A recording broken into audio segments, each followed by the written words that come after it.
الحمد لله والصلاة والسلام على رسول الله أما بعد. Today, inshallah, I'm going to begin once again with my videos that I used to make regarding my maktaba.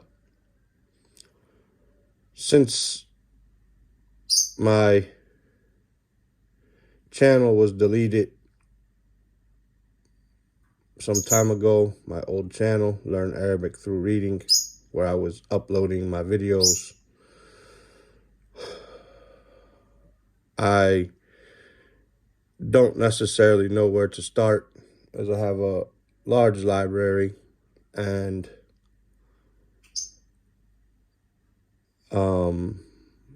since much of it was lost, I didn't necessarily want to go over it again by pulling stuff off the shelves. Anyway, inshallah ta'ala, today we're going to try to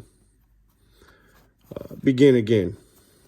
Just to let you know some of the frustration or confusion of where to start.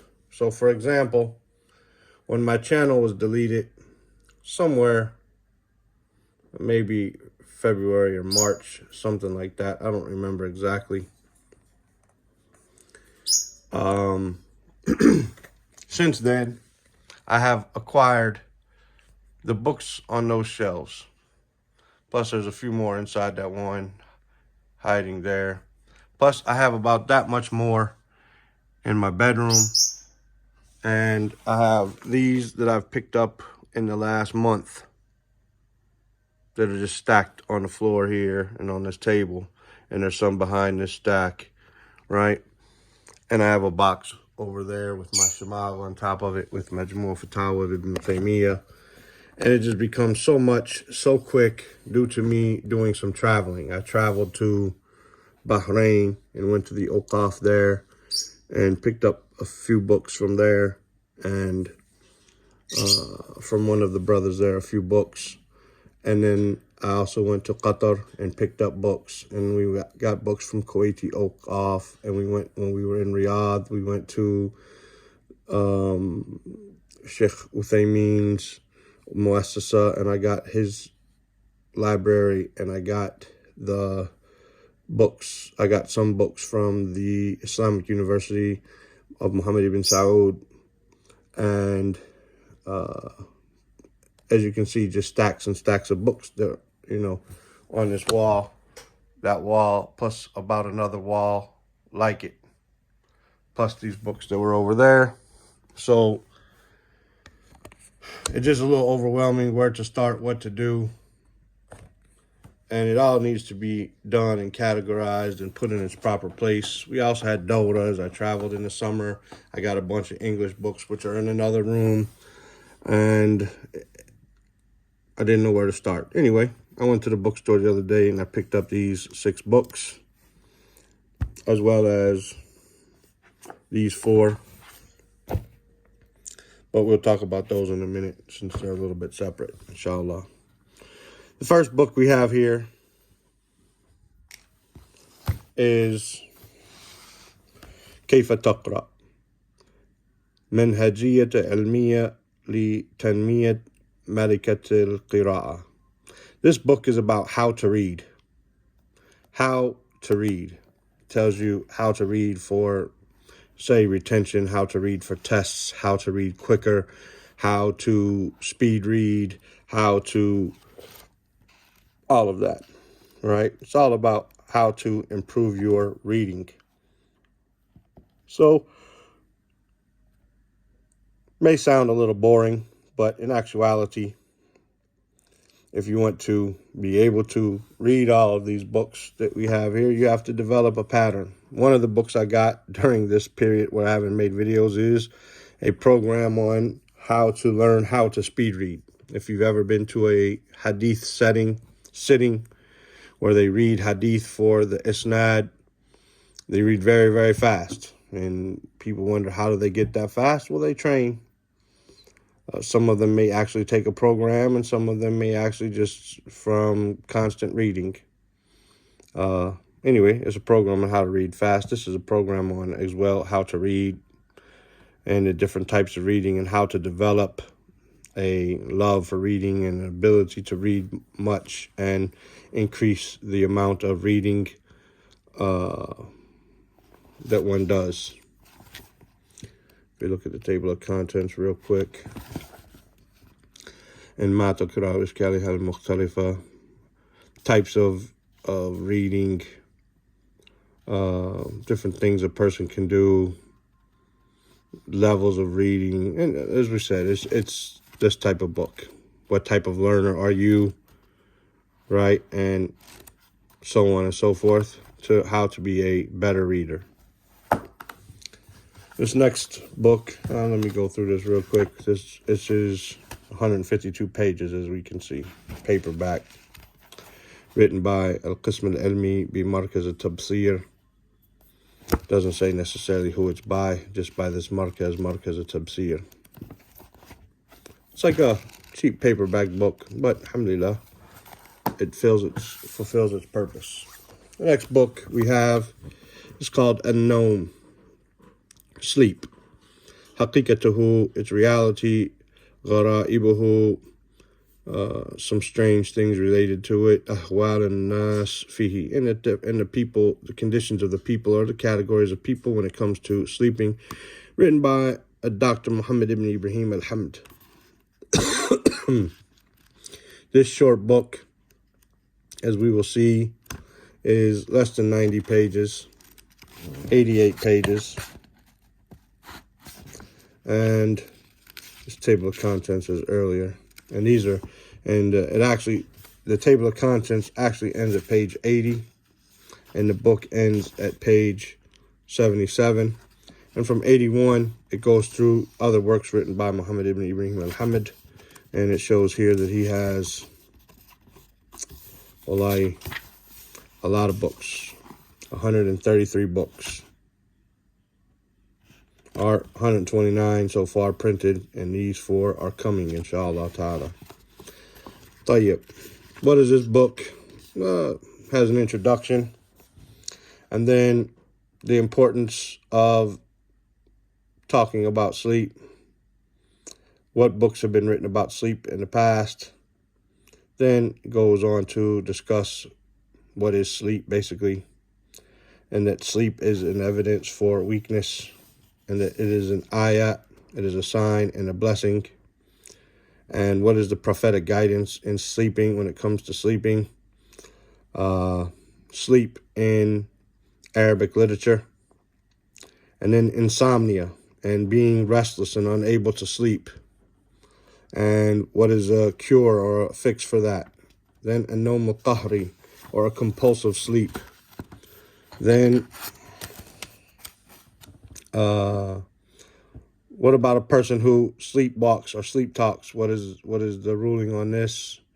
The categories or the conditions of people when it comes to sleep, the blessing of sleep, and the conclusion of the speech regarding sleep. So just something nice, something we do every day. I'm sure there will be some benefits taken from here, especially from the prophetic manner of sleeping. The next book is الأربعون المنجية من الفتن المردية, 40 hadith regarding being saved from fitan. This book is a big book, as we can see it next to a hardback. It's basically the same size, right? Basically the same size compared to these other books, which are the smaller, pocket books like the English book that we normally print. This is 40 hadith, actually 47 hadith regarding safety from fitan, from trials and tribulations, written by Salih Abdul Karim al-Blushi, who is the mudir of the barnamij, the principal or the head of the barnamij of the dirasat al-Islamiyya, the Islamic studies section, and Lugat al-Arabiya, and the Arabic language section in Jamiat al-Jumeirah fi Dubai, in a new university. New university is probably only about 7-8 years old, that is in Dubai. So 47 hadith regarding what is the safety from fitn and trials and tribulations, along with an explanation. We can see this book is quite nice. It's green, red, and black. It's multicolored. As we said, he brings the hadith and then the explanation. Page or two explanation, maybe three. Then the hadith and the explanation, and so on. As a total, this book is 138 pages. And anyone who knows me knows I love 40 hadith. Basically, that whole section here is almost all different books of 40 hadith. Whether it be a sharh of al-Arbaeen or a sharh of another book, or just a 40 hadith regarding something. The next book, قاعدة في الأحكام التي تختلف بالسفر والإقامة. A rule regarding the rulings that differ between traveling and being a resident. Right? This is written by Ibn Taymiyyah, rahimahullah ta'ala, by Adwa as-Salaf, which is no longer operating. I think maybe they're going to reopen, or they're working with another mektaba, but I believe that they closed up some time ago. This book, as you can see, is 335 pages, counting the table of contents. And it's all about traveling and being a resident. What are the rulings? So the beginning is normal when you get a book. You go through the author and all about him and the book itself. Is it really his? And talks about the manuscript and where they found him at and all of this, right?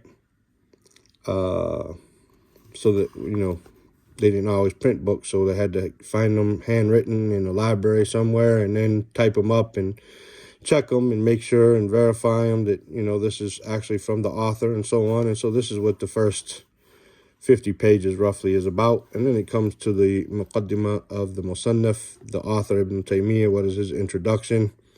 And then it has two sections. The first of them, the difference between a long travel and a short travel. Then the second one is the distance of traveling. I'll try to pull this up here. The distance of traveling that the legislator, meaning Allah subhanahu wa ta'ala, connected to breaking fast and shortening the prayer. And then it talks about whoever traveled, the traveling of the people of Mecca to Arafat, and they shortened their prayer, and the evidence for that. Then the conditions a person should have to join between two salats, and comparing two salats and joining them, and then how to join them. What about joining them in the first time and in the second time? Joining them because of a need. The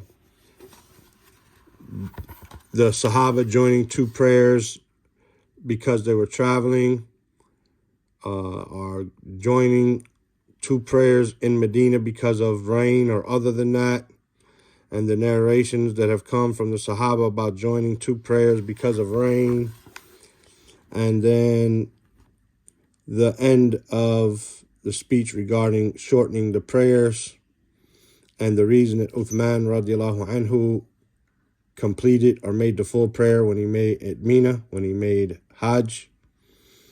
And then the shortening of the Sahaba of the Salat during traveling, and the completion of Uthman. And anyone who knows Ibn Taymiyyah's works, then they know how he jumps around and goes on to tangents and comes back.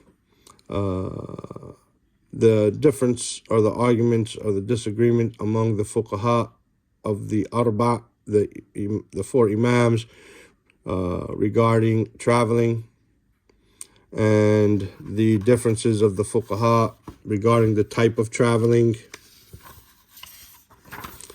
And the second type of differing is the amount of traveling that is done.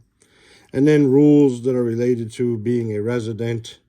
And then finally, the hadith, and the rules of being a resident. And then here, those who did not dislike that the traveler pray for. SubhanAllah, me and one brother who, discussed these issues all the time, we used to think that it was obligatory to shorten the prayer. But some of the Sahaba, such as Aisha, our mother, al-Mu'mineen, radiallahu anha, bint as-Sadiq, radiallahu anhu, she was of the opinion that a person could pray for and does not have to shorten. And then the hadith of Imran ibn Hussein, radiallahu anhu, regarding that, and the completion of Uthman, radiallahu anhu. So this book, hardback, excellent, black and white paper, but very clear, a thick paper. Adwa Salaf prints some of the best books, mashallah, some of the best printings and best books. The next we have here, اختيارات الإمام ابن الجوزي في التفسير من خلال تفسيره زاد المسير. This is the opinions that Ibn al-Jawzi, rahimahullah, chose in his tafsir called Zad al-Masir, which has been printed recently. I'll show it to you on the shelf over here. It's printed. This is one of the books that I went to Qatar for. 15 volumes, the tafsir of Ibn al-Jawzi, rahimahullah. And it's not something that is compiled from his works, but rather something that he wrote. So if someone wanted a Hanbali tafsir, then this is it. Anyway, اختيارات الإمام ابن الجوزي في التفسير من خلال تفسيره زاد المسير. Then this is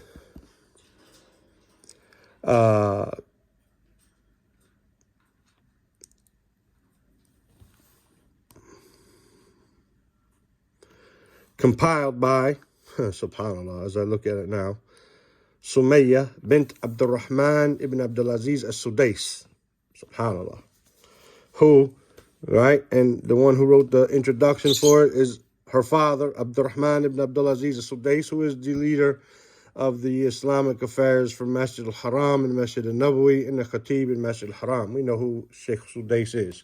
So this is written by his daughter, Hafidhahumullah. And it's a hard book printed by Dar ibn al-Jawzi, cream paper, 2-color, red and black, as we can see. It is 478 pages. And it goes to talk about tafsir, the different types of tafsir, this and that, as you would find in a normal introduction regarding this. Then it talks about the work of Ibn al-Jawzi itself, Zad al-Masir. And then it goes into talk about, for example, what do you mean ikhtiyarat? What do you mean by his choices and things? So, for example, the very first one that I was looking at earlier, الَّذِينَ يُؤْمِنُونَ بِالْغَيْبِ وَيُقِيمُونَ الصَّلَاةَ وَمِمَّا رَزَقْنَاهُمْ يُنْفِقُونَ. And those who believe in the unseen, and they establish the prayer, and from what we provide them with, they spend, right? What is this they spend? What do you mean, what do they spend? So there's different opinions. What does it mean? Some of the people say that this means spending on the family. Some of them say, no, this is the obligatory zakat.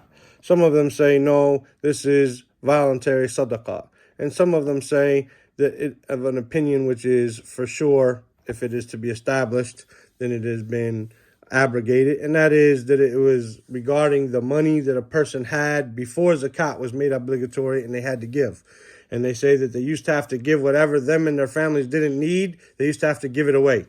Whatever them and their families did not need for a day and a night, then they used to have to give that away. And then the obligation of zakat came and abrogated that, which allowed the people to save money and so on. So what does Ibn al-Jawzi conclude in his tafsir, which is correct, so on. Then the next time, maybe there's a difference of opinion about what a word means. What does Ibn al-Jawzi, not Ibn al-Qayyim, what does Ibn al-Jawzi say about that? And so on. And it's a study of those different things. اختيارات الإمام ابن الجوزي في تفسير is a good companion to that book up there.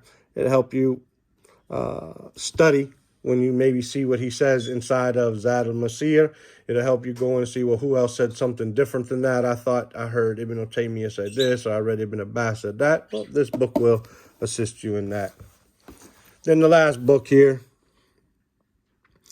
Umurru al-Ma'arib al-Asa. This is all about the staff or the cane or the staff or whatever other word you might want to use for it. Its names, its history, its rulings, etiquettes, and other benefits, right? Written by Abdulaziz al-Harbi.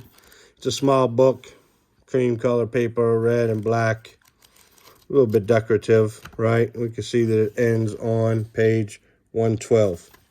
So this is very nice. It talks about the benefits of the staff of Musa, a reply to some of the doubts regarding the staff of Musa, the names of the staff, different names it might have, the Asa, the staff of Suleiman, the staff in the prophetic Sunnah, the statement of the scholars of Jarh and Ta'adil, Fulan ka Asa Musa, Talqafif ma ya'fukun, his story, the author Abdulaziz al-Harbi, Qissati ma al-Asa, his story with the staff, the making of a staff, Kayfa tasnul al-Asa fil asr al-Hadith, how do they make staffs in today, and so on. All about the staff. It goes through many things. We were just reading the Fawaid, me and my son, on the way home from the bookstore, and he reaches, let me see here.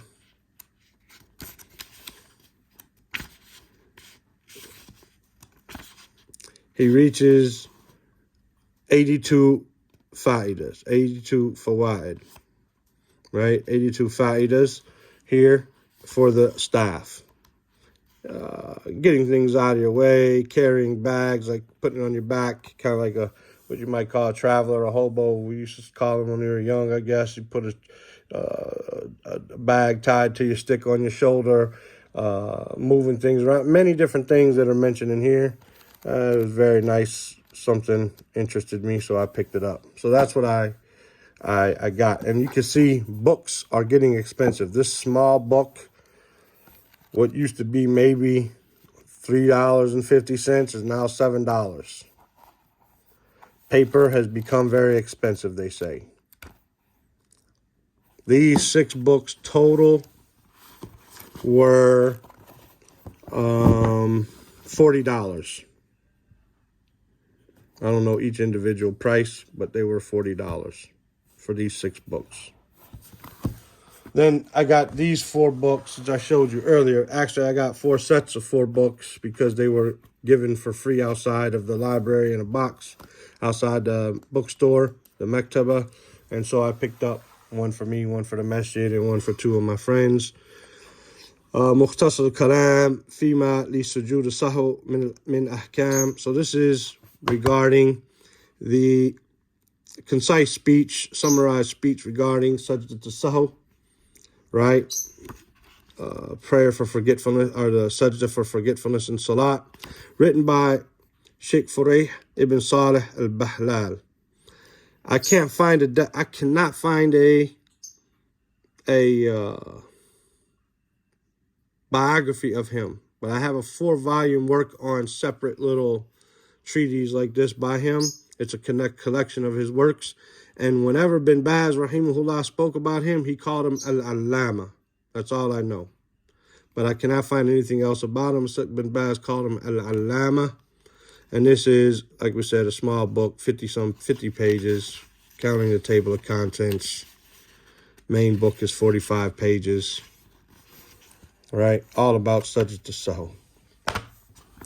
The next book was printed by Dar ibn al-Jozi. And the first one was printed by Dar al-Muta'allam. This one is Dar ibn al-Jozi. And it's the rulings of al-Rij'ah, the taking back of the wife during the iddah for a divorce. right? So taking the wife back after you divorced her during her iddah, or raj'ah, and all about taking the wife back, by Riyadh al-Khalifi. Not sure who he is, but Dar ibn al-Jozi usually does a good job of picking authentic authors. It's 124 pages, counting the table of contents, and it's all about taking the wife back during the divorce. The next book, قاعدة مهمة في فهم الكلام الأئمة, a important principle in understanding the speech of the Imams, by Amr Sulaim. Now, this book is 58 pages, counting the table of contents. It is all about what's the difference between the speech of the Salaf and the speech of an Imam, meaning someone who came later on, and what is a dalil? How can you use this person? You know, what narration? Does a narration have to be authentic? Can it be cut off? Can it be this and that? All about how to use the speech of the Imams as an evidence. And this is something that people who are involved in dawah, and especially those people who try to involve themselves in argumentation, should learn. Because you can't just use any statement of an Imam as an evidence. And is any statement of an Imam the same as a statement as one of the Salaf? And is the statement of the Salaf the same as the statement of the Prophet ﷺ, and so on? It's in this short book, alhamdulillah, by Amr Salim. And the last book by Ibn al-Jozi. And this one was printed by Dar al-Diyat. This one is by Ibn al-Jozi as well. We can see the relationship to the covers of these two books, right? Qawaneen al-Bunuk al-Islami. So basically, laws or laws regarding to Islamic banks, by Riyadh al-Khalifi and Muhammad Nur Ali Abdullah. And this book is 176 pages with the table of contents, black and white. But anyway, rules related to the Islamic bank or Islamic banking. So I got these, and even though these books were kind of expensive because of the about $45, not just $45, 40 to 45. Anyway, they were a little bit expensive, but when I was able to get myself these books for free and then get a couple copies of them, I felt better. Inshallah ta'ala, we'll make more videos in the near future. We have lots of books that we can go through. Those we'll start with. These are from my recent trip that I took when I made Umrah at the end of October, early November. So inshallah ta'ala, these that are stacked on the table there, we'll go through those. Some of those were given to me. Some of those were purchased. And some of those were gotten from the book fair that was here, that we'll go through inshallah ta'ala. Subhanaka Allahumma bihamdika ashhadu an la ilaha illa anta astaghfiruka wa atubu ilayk.